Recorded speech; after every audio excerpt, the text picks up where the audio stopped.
Now then, guys, what's going on? Today, I'm making this video on the flyer ID test that you need to take to fly drones in the UK. Um, you actually you don't always need a flyer ID, but it's very sensible. If you're going to be flying a drone, it's very sensible to have one. And if your drone is above 250 grams, then you definitely need one. Um, so the flyer ID, basically, the content of the test is what's in this drone code, which you can read in a nice PDF here. I might make another video on that at some point. The test has 40 multiple choice questions, a pass mark of 30. It's free to do, and then once you've done it, it'll be valid for 5 years. So if you want to fly a drone in the UK, you probably need a flyer ID, and then you certainly need an operator ID. And the operator ID you get by registering your details with the Civil Aviation Authority, the CAA. And you basically register as the person who's responsible for the drone. They give you an ID number, and then you have to physically label your drone with that ID number visibly, so that I suppose if you're in an accident or something like that, your details are on the database. So let's start the test and we'll talk through, because I've been doing some research on this. I want to get into flying drones, and I've just bought a drone, a DJI Mini 3. So I've been researching for this test and learning how the UK approaches this stuff. So I thought, why not talk through the test, basically. So question 1, you're flying a drone in an area you know well. It's January and you start to get worried that you might lose sight of your drone in the glare of the sun. What should you do? So the answer is that in the UK, you have to fly your drone within your line of sight at all times. So it doesn't matter if you know the area well. You have to steadily fly your drone back towards you until you're sure you can see it, then reassess before deciding whether to carry on. Obviously, you don't want to land where you can't see where it's landing, because that would be like blatantly dangerous, wouldn't it? Question 2 of 40. Max flies his drone behind a group of tall trees. His drone is out of sight until it comes out the other side. Is this safe? Well, just like before, really. The rule is that you have to be able to see your drone at all times. So no, ain't safe. Question 3. Gareth is at a party with a group of friends. He decides to drop some water balloons from his drone. Is he allowed to do this? Well, it's part of the drone code and it's UK law. You're not allowed to drop anything from your drone. So the answer is no. Yeah, you can't drop a water balloon, and you can't drop like a sandwich, nothing. You're planning to go flying in some nearby countryside with a drone that weighs over a kilogram. When you look at a map, it looks like part of your flight will go over a busy motorway. Are you allowed to fly over the motorway? Well, the answer is no. So if you have a drone that weighs over 250 grams, then you're not allowed to fly over any members of the public who aren't, given you permission. They have, they're not involved with you. So the answer is no. You must never fly over people, including people in transport. It doesn't matter if they're like walking around in the countryside, or if they're on a boat or a train or in their cars in the motorway. If your drone was below 250 grams, by the way, you would be allowed to fly over the motorway and over strangers. That's one of the big advantages of having a lightweight drone. Question 5. Denise is at the coast and wants to fly her 245 gram drone out to sea and back over the beach. It's a busy bank holiday weekend and the beach is full. Is she allowed to do this? Well, contrary to what I just said, she's not allowed to do this, even though her drone is sub 250 grams. Reason being, there's another rule, which is that you must never fly any aircraft over crowds of people. And a crowd is defined as any group where the people in it are not able to quickly move out of the way due to the other people surrounding them. So, because since the beach would be full and that therefore be a crowd, you wouldn't be allowed to fly this lightweight drone over it. Question 6 of 40. Lee is out flying his drone when a hang glider suddenly appears above the brow of a hill. He comes very close to colliding with the hang glider, but just about manages to drop it to a safe height. What must he do following the near miss? So following any near miss with any other aircraft, or like a member of the public even, you're supposed to report it to the CAA. Question 7. Raj has an 8-kilogram drone. He flies his drone at a height of 80 meters in the countryside. What should he do to make sure he keeps flying safely? So, this is a question about, although he's in the countryside, we're assuming there's other people about.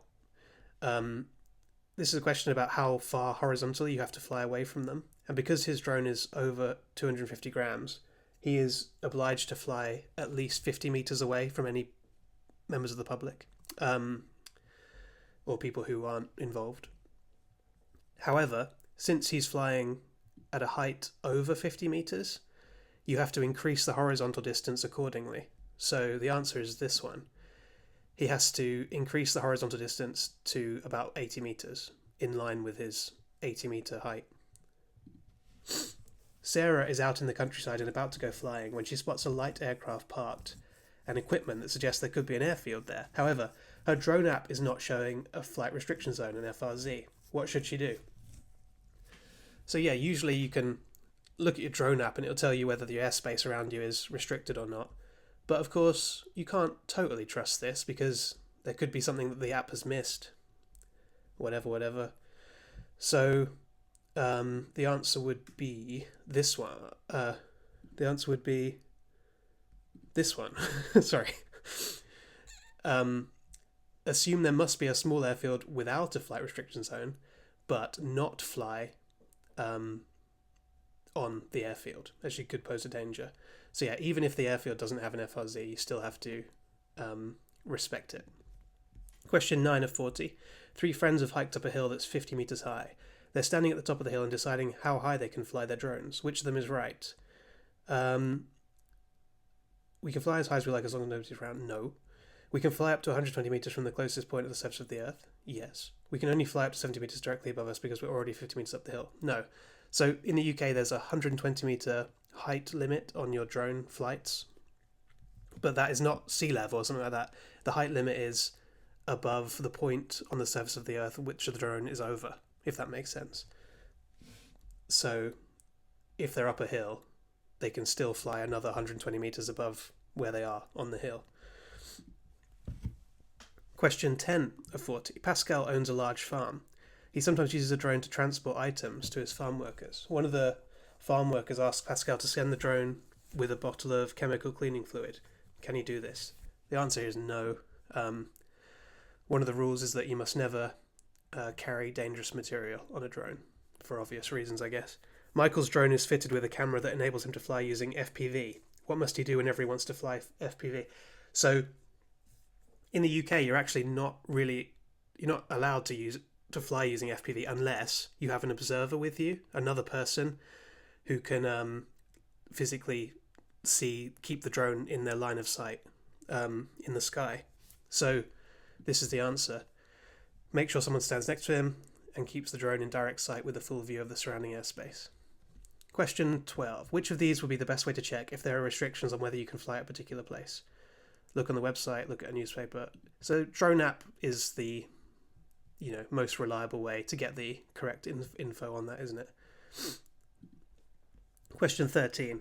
Stefan wants to fly his 240-gram drone at nature reserve to film some nesting birds. Can he do this? So the weight's irrelevant. You're not allowed to fly in certain sites of like special scientific interest, or another rule would be that you're not allowed to use your drone in a way that disturbs the wildlife.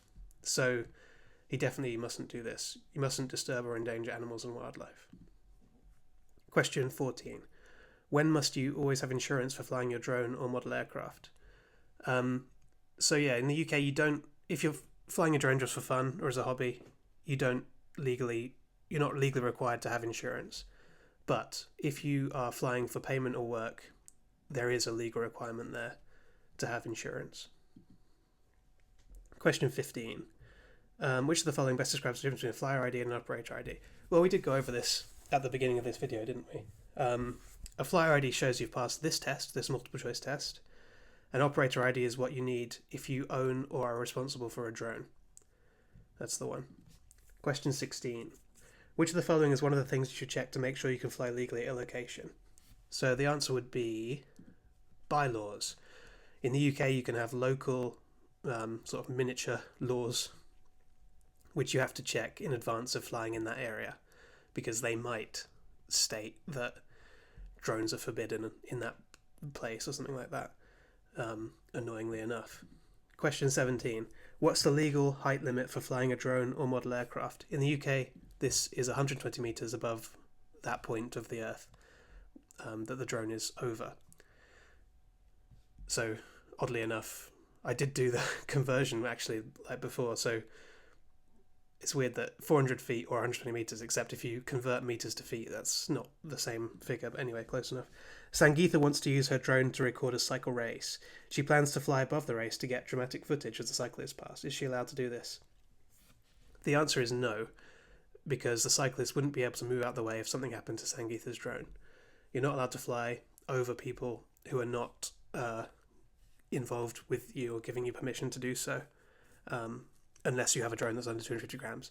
But in any case, you must never fly over crowds, as we've been over before. So, yeah, you definitely can't fly over this race. Question 19 of 40. Why should you keep your drone's firmware updated in line with the manufacturer's instructions? The answer for that is just simply so that it performs in the way the manufacturer intends. It's to make sure there's no glitches or bugs. Make sure your drone doesn't just drop out of the sky. Question 20 of 40. Which of the following must you check so that you can fly safely? Quite obviously that it has enough battery power to last, because otherwise it could fall out of the sky onto something, and that would be dangerous. Question 21 of 40. Elsa has a 240 gram drone. Nick has a 6 kg drone. They head to a local park. Which of them can fly at this recreational site?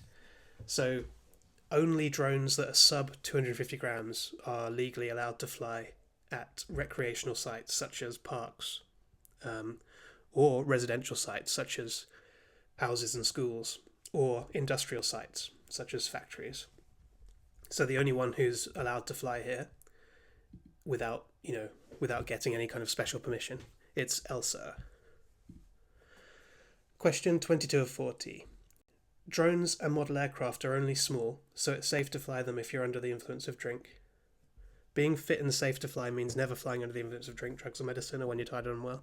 Drones and model aircraft are only small, so it's safe to fly them if you're feeling unwell. Obviously, part of the drone code is you have to be fit to fly. That means not being inebriated. Question 23. 3 friends are talking about how they watch their drones when out flying on their own. Which one is flying safely? Ruth says she just linked a drone camera and often flies using just the screen. Kalechi says he always takes his binoculars with him. Christina says she doesn't use a screen, simply watches a drone because that way she gets the best view of everything in the sky. That's the answer. You have to keep your drone within your line of sight. You shouldn't really just be using the screen. You have to keep it in real view at all times. Question 24. Theo has a model aircraft that's over 5 kilograms. What horizontal distance must he be from residential, recreational, commercial, or industrial site when he flies? This one is just like the 2 questions before. The answer here is 150 meters. If you have a drone that's this heavy, or over 250 grams, you have to keep 150 meters away from any sites like this. And 150 is the minimum, so if there's bad weather or if your altitude is incredibly high or something, then you have to keep even further away. Question 25. Kieran is out flying with his drone at a height of 40 meters. It's a very blustery day and a group of scouts are camping 50 meters away. What should Kieran consider so that he keeps his flight safe? So the answer would be this one. We kind of touched on it just then. Because the conditions are bad, he needs to increase the horizontal distance that he's flying away from the scouts to more than 50 meters. That's a basic safety thing. Question 26. Which of the following can you fly within a residential area? The answer is any drone that's below 250 grams. If it's over that, you have to keep 150 meters away from residential areas. Question 27 of 40. Anna has 2 children. Dan is 11 and Ethan is 15. The children own a 500-gram drone, which they both fly. Anna never goes flying. Which of the following is correct? So in this case, since the drone is over 250 grams and isn't a toy, Dan and Ethan, the kids, both need to have a flyer ID, even though they're just kids. That means they have to take this test and pass it. Anna doesn't fly the drone, so she doesn't really need the flyer ID, but she is the person who's responsible for the drone because she's the one who's over 18. So she's going to need an operator ID, and both children will need to get a flyer ID. Question 28. Hannah and Sophia are out flying with some friends who all want an aerial photo of themselves. Hannah's drone weighs 240 grams, Sophia's drone weighs 8 kilograms. Which of them is allowed to briefly fly their drone over the group of friends? So generally speaking, in order to fly over people, you're only allowed to if your drone is under 250 grams. But because these people are with you and they're your friends, you are allowed to fly over them with your heavier drone as long as they've agreed and it's, safe enough. Question 29.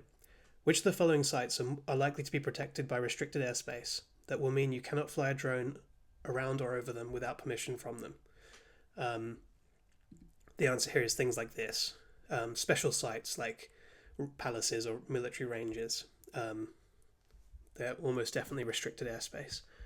Question 30. Which of these best describes the open A1 and A3 subcategories of drone and model aircraft flying? So these categories are just what the CAA splits up drone flights into based on risk. And open A1 and A3 are the lowest risk subcategories, and that's basic low risk flying. After that is A2, which is like more risky.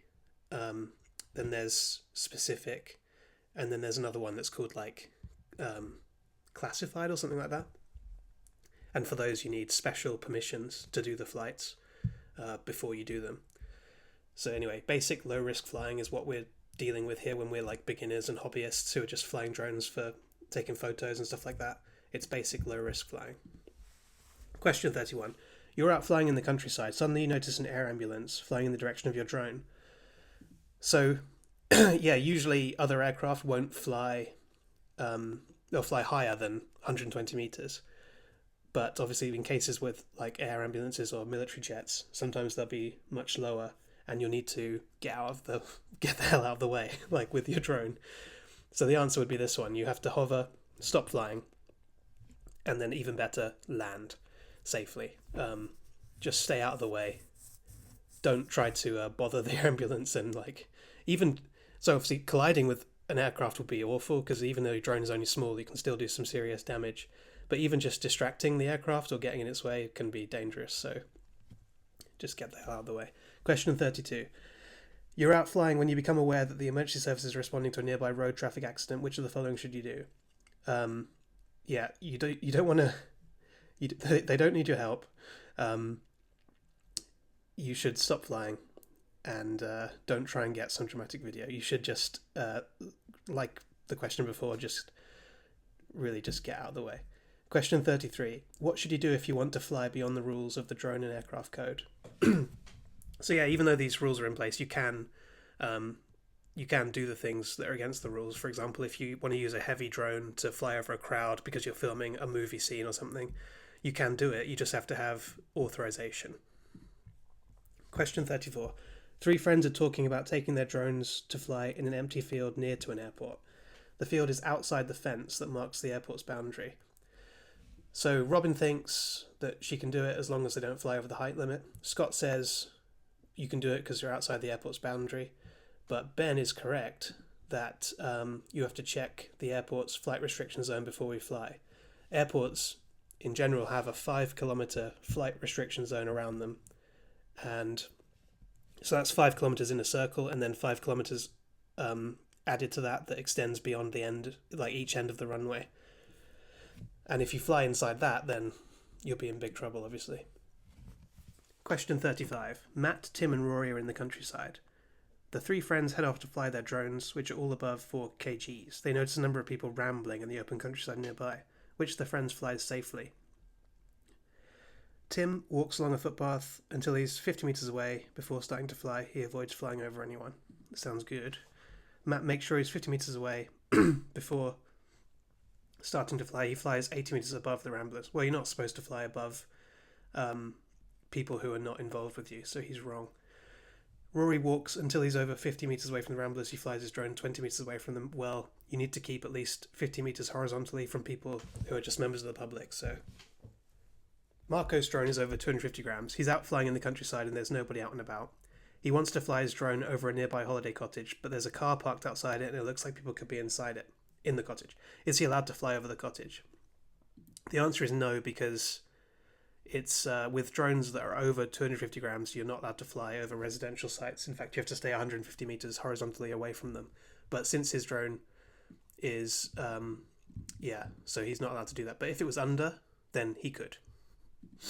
Question 37. What must you do if you're responsible for several drones or model aircraft that require an operator ID? So, yeah, you don't label drones with a flyer ID. That's just something you have for yourself. But you do have to label every drone with the same operator ID. You don't need a different operator ID for each one. So the operator ID applies to you, the person who's flying and who's responsible, and you have to label each drone with that same ID. Andrea realizes she's accidentally recorded some video through a neighbor's window when filming with her drone. What is Andrea allowed to do with the video? Yeah, so there's privacy rules in the drone code. You're not allowed to film people where they might reasonably expect privacy. So obviously inside your own home, you reasonably do.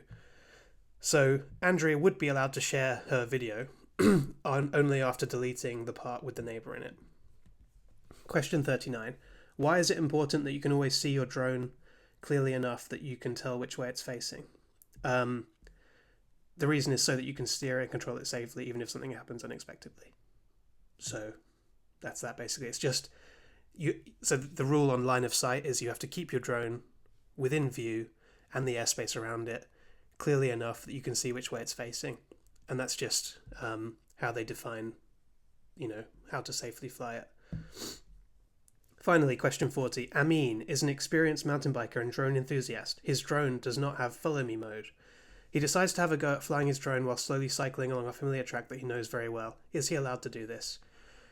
The answer is no. So, unless you have follow me mode, you're not allowed to be doing another activity whilst flying. You have to be concentrated on conducting the flight safely. If your drone has auto follow me mode, like some of them do, then that there's an exception. You are allowed to go for a little cycle or something and have the drone track you. But yeah, in this case, no, it's not allowed. All right, let's hope we got 100%. Congratulations, you scored 40 out of 40. Now continue to get your flyer ID. So if we hit continue, then this is the bit where you just put in your details and your email address and you will be receiving a flyer ID number. So yeah, that's it for the video today. Maybe I'll make a bit of an overview of the drone code, just going into a bit more detail about the rules and regulations. So let me know if you think that would be useful, or obviously like and subscribe if you got any information out of this video. It was kind of fun to just run through it and talk through what I know about the rules, and obviously I did end up getting them all right, so you can trust those results.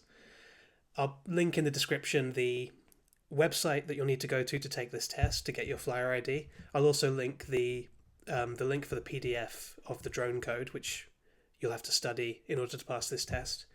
And yeah, remember that if you're flying a drone that's above, if you're flying a drone that has a camera and is below 250 grams, you'll also need an operator ID.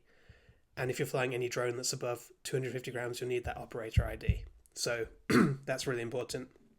Register with the CAA, pay your £10 a year, and then you can go out finally and fly the drone, as long as you label the drone with the operator ID. Right. That's it for today, guys. Thank you for watching, and bye for now.